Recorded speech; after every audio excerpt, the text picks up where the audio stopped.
Where does one draw the boundary when it comes to stereotypes? I think first of all, people need to get out the idea that they're not supposed to be offended. Like you're going to be offended.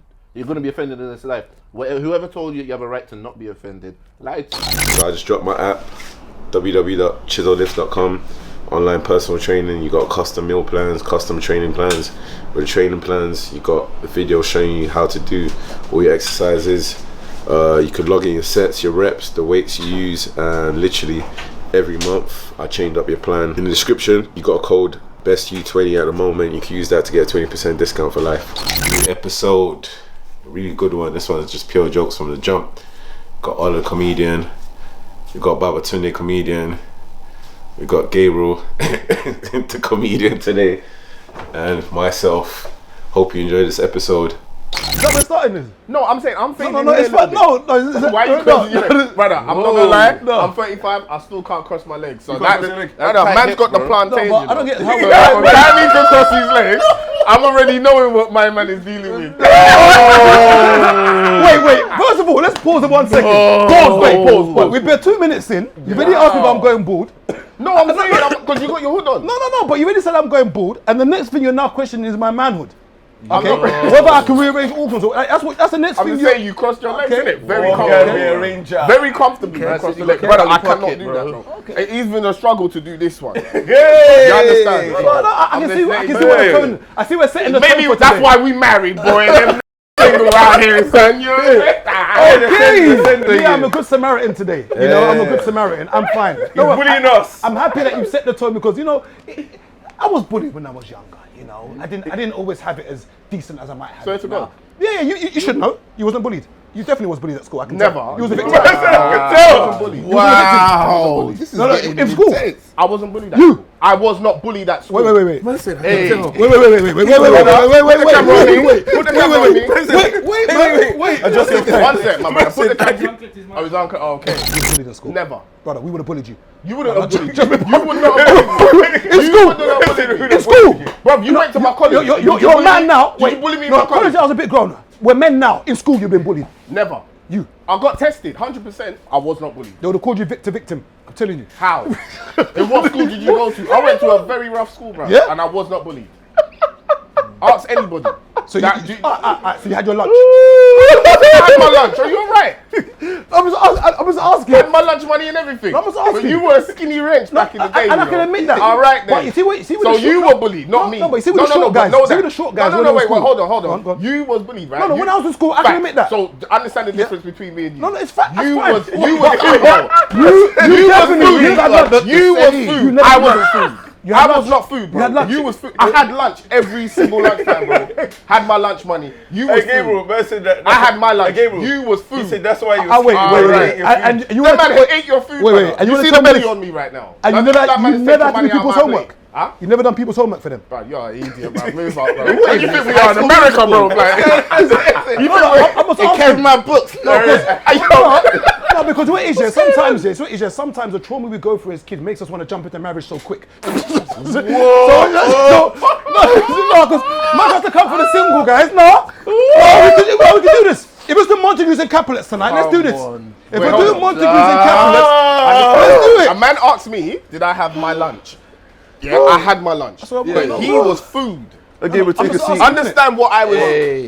What is this conversation? You was food, bro. All I know is that I wasn't a victim. Are you sure? You're not a victim. They didn't call you victim because you know how to lift weights. I've never been a victim. No, that's fine. But usually, see when you stop growing at some point. There's no shade. No. Honestly, I'm just saying that. I'm just saying back your video. No, but you know when we talk about short man syndrome, innit? I'm never having a short man syndrome. You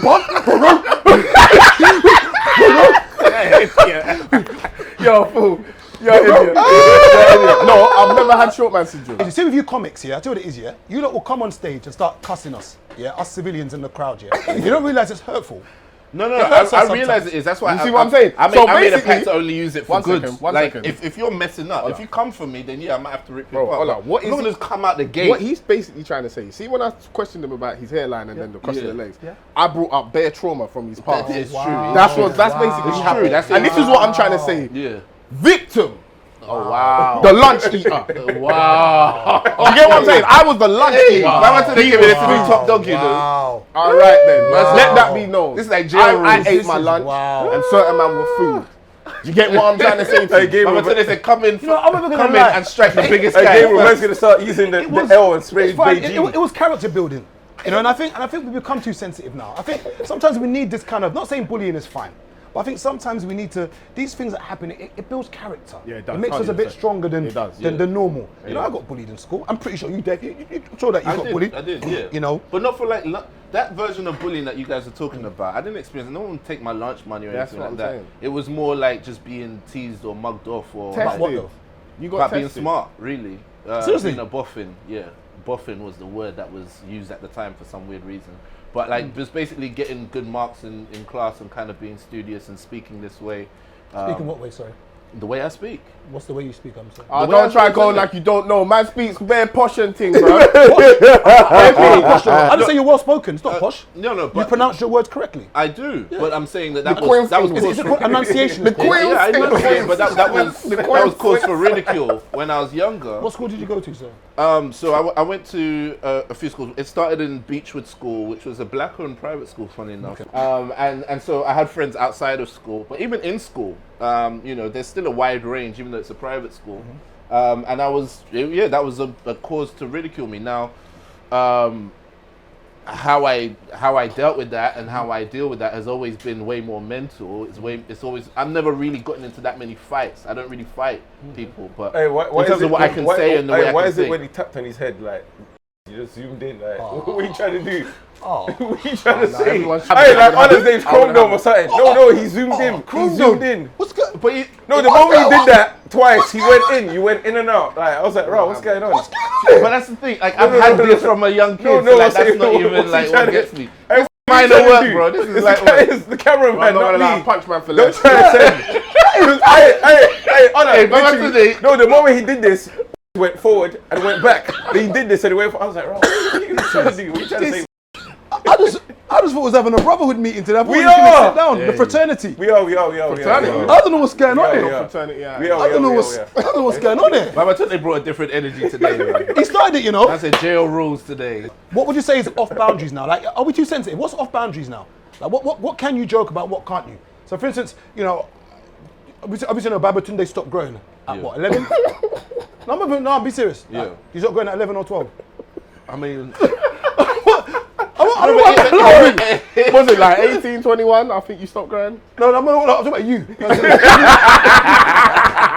No, why is it Brother, it's I not don't me, know, people bro. laugh. It's not funny because there's someone watching now. Like Keith, for instance. Keith is not very tall. Like Keith might watch this now and be upset at home. I might just jump in his pool. Like I don't like. I'm not trying to be. bro. Obviously, I'm just saying because we've got to be sensitive because sometimes we crack jokes and we forget about political correctness. And I'm saying like little things like when guys cuss my legs and say, "Oh, was you in a wheelchair before? Is that why?" Like it's like people. Story.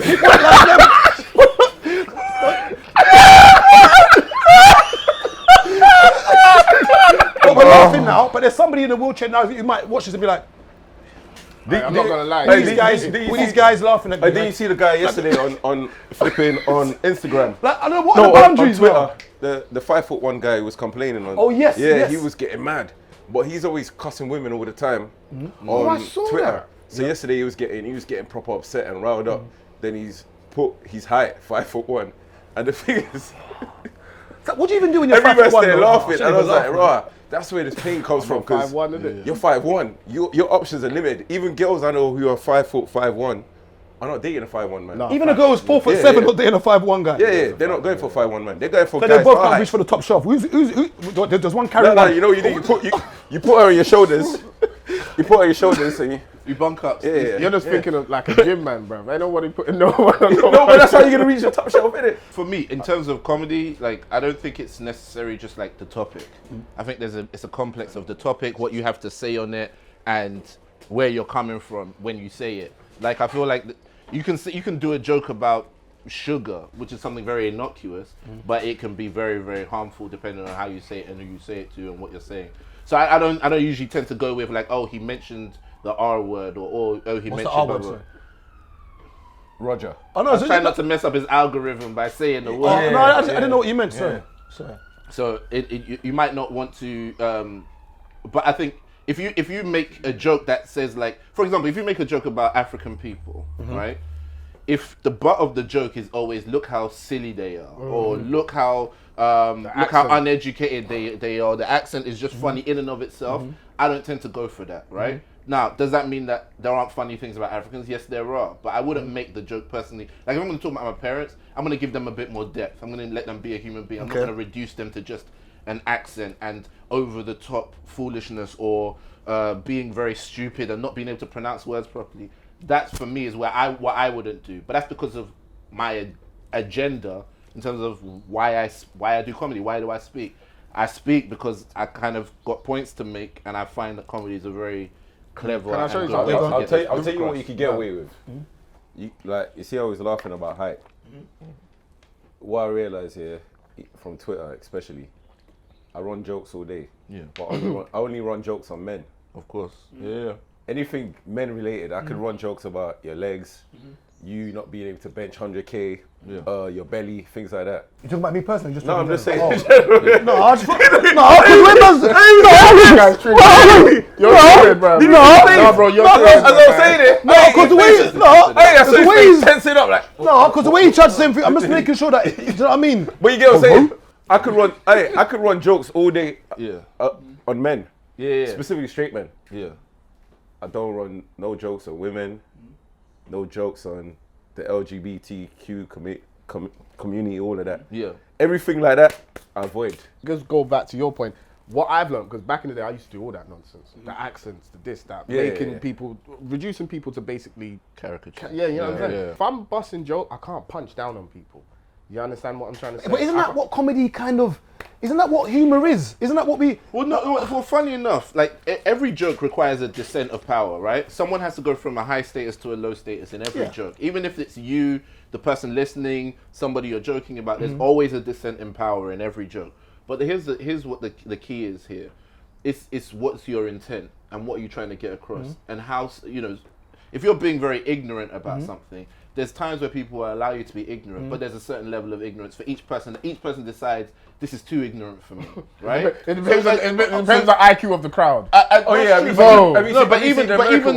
Even the most ignorant crowd have a level of ignorance that they're going to be like, nah, this is too ignorant. No, there was one time, and so you have to decide for yourself. That's the part. There's no rule. Okay, but would you say that? Would you say generally the things that we make jokes about bear on stereotypes? And my question now is that, do you not feel there's a truth to stereotypes? So you see the kind of things that we discuss. Most jokes will boil down to a stereotype sometimes, like a stereotype of maybe short men or Nigerians or Jamaicans, or it used to be like a stereotype. If you want to get technical, right? Every joke consists of three things, right? There's a premise, there's a setup, there's a punchline. Okay. The premise is the information you need to know in order to find this joke funny, right? So you know that women like shopping, so I can make this joke that insinuates something about women liking shopping. Stereotypes are the short form. That's the things that we've already agreed that we all know. And then they may be true, they may not be true, but they're kind of things that we've heard before. That's what helps us get to the joke. So it's the easiest way to tell a joke. Demons. Yes. We've got two married friends here. It's an easy way to tell a joke. But they can still be demons in marriage. The premise is clear. But if I want to tell a joke about something that's a bit more... These times I'm trying to promote Yoruba guys and boost you up as a comedian. I'm saying, because the way these two tracks come, they're married, their bands on their ring. I'm not madly triggered. I'm not going to lie to you, bro. No, it's because you came for me the moment you came in here about my hairline, and that's... we never gave it about your hairline. We just asked, back off your head, your hoodie. No, continue, please. So all I'm saying is that if you're going to tell a joke that doesn't have a stereotype behind it already, you've got way more work to do. And so I just see it as lazy, but it's still the same concept. If I have to tell you a joke about something you have no idea about, I have to give you certain amounts of information. Some context, basically. Context, exactly, for the joke to be funny. But if I give you a stereotype, we already have the context. If I already tell you that Yoruba men cheat on their wives as a context, then I can build up jokes on that for the longest. You see a Yoruba man out with blah, blah, blah. Couldn't a Yoruba man be offended by your joke and be like, Ola, I think the comedy skills is really good, but you see what you're doing, you've got a big platform, you're talking about Yoruba men. He's gonna be offended we find it difficult as Yoruba men to break the stereotype. So I'd prefer if you didn't do that, Ola. Now, it's almost as if anything you say now, there's always going to be the opposite end who are not happy with it. So my thing is, where does one draw the boundary when it comes to stereotypes? I think first of all, people need to get out the idea that they're not supposed to be offended. Like, you're going to be offended. You're going to be offended in this life. Whoever told you you have a right to not be offended lied to you.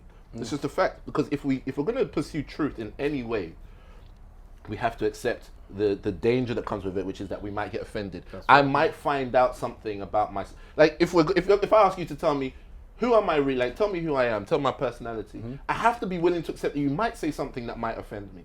If I don't want that, then I don't want to hear the truth. And that's why I find it funny when people say you shouldn't judge, because people say you shouldn't judge. If I tell you you're good at singing or you're good looking, I've judged you. We judge regardless. So if you're going to say don't judge anyone, that means if you're going to take the bad, you must take the good. Like it's a 50-50 thing. But I just think with stereotypes that we have, I just feel that, especially when it comes to political correctness. Yeah. I just don't know how. You don't even know how to speak. You're there trying to say big words. This is what I'm saying about this guy, bro. This is what I'm trying to say about this. This is why you were food at school, bro. You can't just be there stuttering over political correctness. See how that flowed out my mouth? Political correctness. This guy's struggling and he wants to come for me. What is that?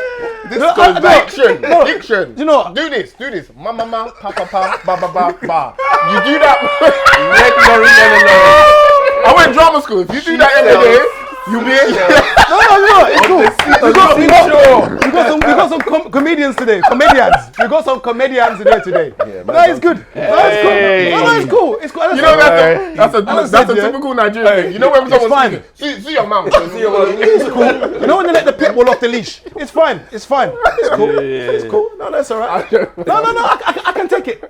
I can take it. I love that. I can take it. And to be honest, I feel like that's what Chis was saying was really important, because, you know, often in a lot of medieval king's courts, they would have a jester. The jester is actually really important, because the jester is the only one who can tell the king the truth, because there's always the air that he might be joking. So you could say, oh, the king is taking up more space than usual today.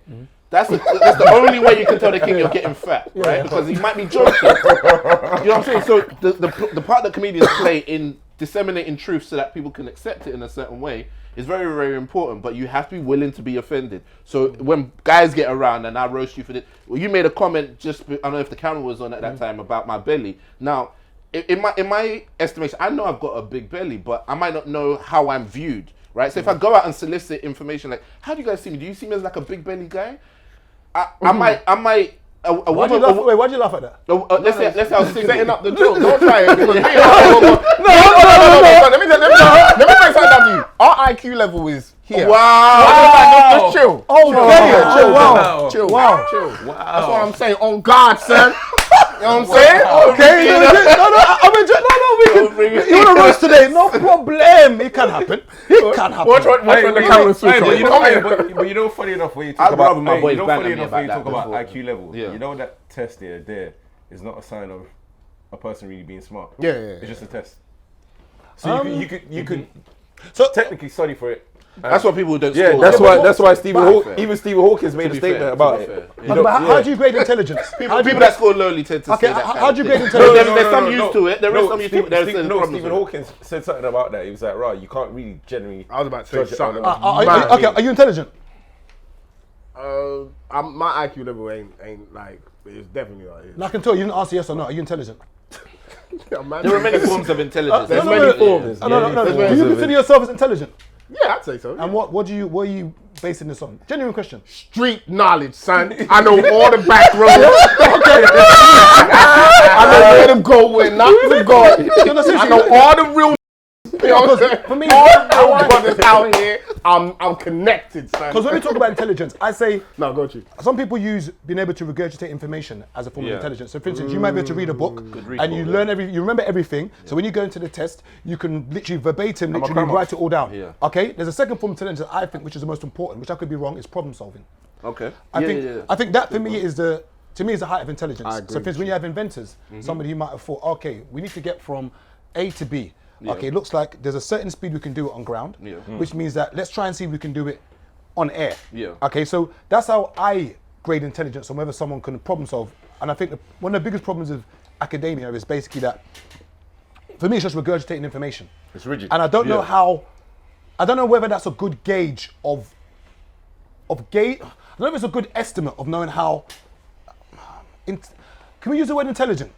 Well, Is it a bit a naughty word? Because if someone's, people can take offense in it. It's fine. Like if you went to school and you didn't get good grades, it doesn't mean you're not intelligent. It just means that yeah, you might not have the academic intelligence that is required or respected within academia, but you might have, like David Beckham clearly has spatial intelligence. His ability to what he can do with a ball, is amazing because he has spatial intelligence. Some people have relational intelligence. They know how to walk into a room, spot the different relationship dynamics, and get what needs to be done, or influence a room, or lead people. You know what I'm saying? So there's many different forms of intelligence. Like it's good you mentioned the thing about spatial intelligence, because when people look at athletes and people who like train and stuff that physical, they don't see them as being smart. But I'm like, if everyone was able to do it, everyone would do it. Exactly. But not everyone's got that hand-eye coordination, or they don't know how to move in certain ways. Like, because I train like loads of people and I see it and I'm like, right, like I could tell which people skip PE.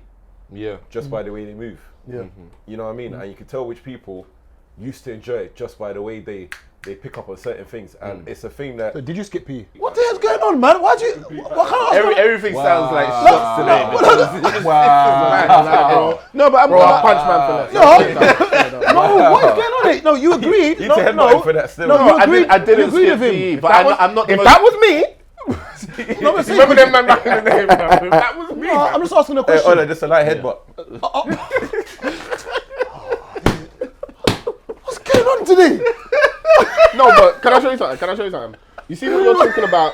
You see what you're talking See, when about? we was in school, yeah? Hey, why are you not laughing? This what makes you, I don't say makes you a man in school, but you see this when you was like 8, 9 in school. Yeah.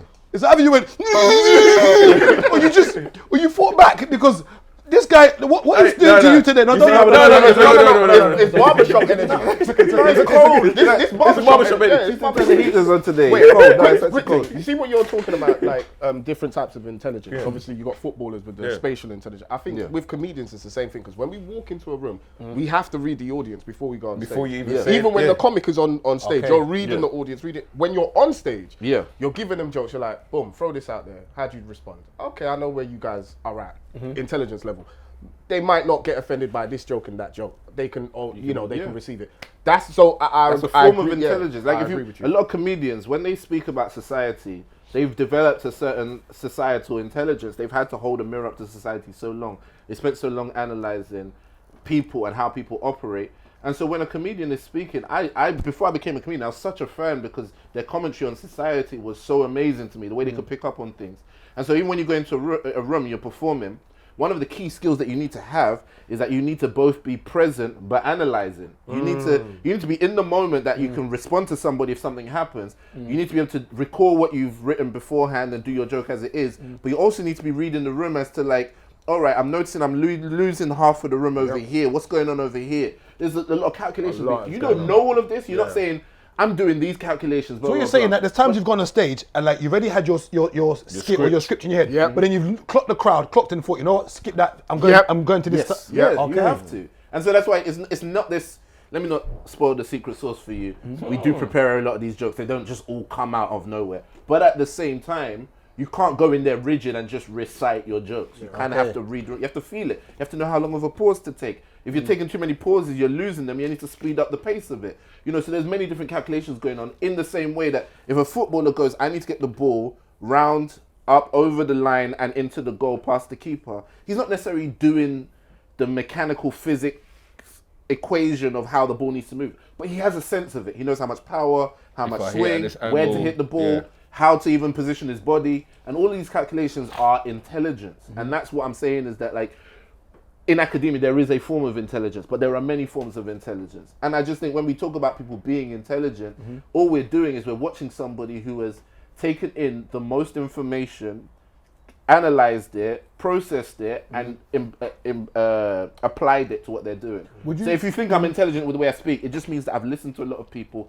I've thought about what I'm saying, and I'm good at presenting those ideas. What did you study at uni? Accounting and finance. And would you say you're using that now? Or would you say that was, when you actually went to study it, did you actually sit there and say, okay, this is what the job opportunities are, this is what I can make for it? Or was it just a case of where you thought you was good at maths or economics and thought, you know what, I want to become an accountant? I actually wanted to become an investment banker, so I was more interested in the finance side of it. Okay. But I wanted to go to LSE because it was a prestigious university, and I understood prestige is very important in universities. So The idea was I was looking for a course there that was going to help me go into an investment bank.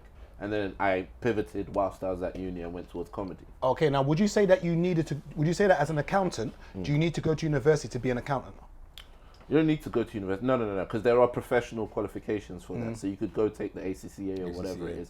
But in terms of university, I think most of my learning in university was actually, a lot of it was outside the classroom. This was the first time I was really interacting in the closest to a real world setting. I still felt like it was a bubble, but closest to a real world setting where it's not everything is organized and set up for you. Now you need to figure stuff out. Because even with this intelligence, even with intelligence, we have this conversation about.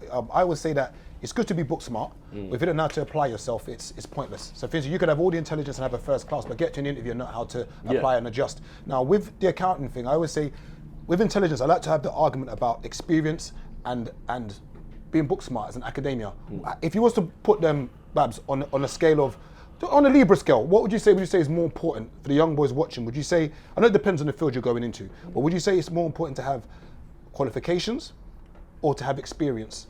Ooh. Because this is the thing that a lot of young boys now watch this pod. And I've been stopped by so much people's mums saying, like, no joke, like, oh my, I got my son to watch your thing. I was in Tesco the other day, Fort Neve. Oh wow. I remember I was telling you, I swear down. Yeah. So happens all the time. And the boys are always watching to kind of figure out, like, that's why I said to him, cut the swearing. What is experience? Experience for me is always like the best teacher. However, I always say don't discount, books and all of that kind of stuff, because this is stuff that people have learned and been able to put down on paper and say, here is this is proven, this is facts, this is this is the formula. Take that. To this day, I read a lot. I've got like a massive library of books. But at the same time, yes, you do have to apply it. It's the intelligence to apply it and actually execute what you've read in the books to gain that experience. You know what I'm saying? And some people. What did you study at uni, sir? No, I went drama school. Oh. So my uni experience was drama school. What are you talking about? No, because it looked like. But have you seen my man's verified? Don't talk about that.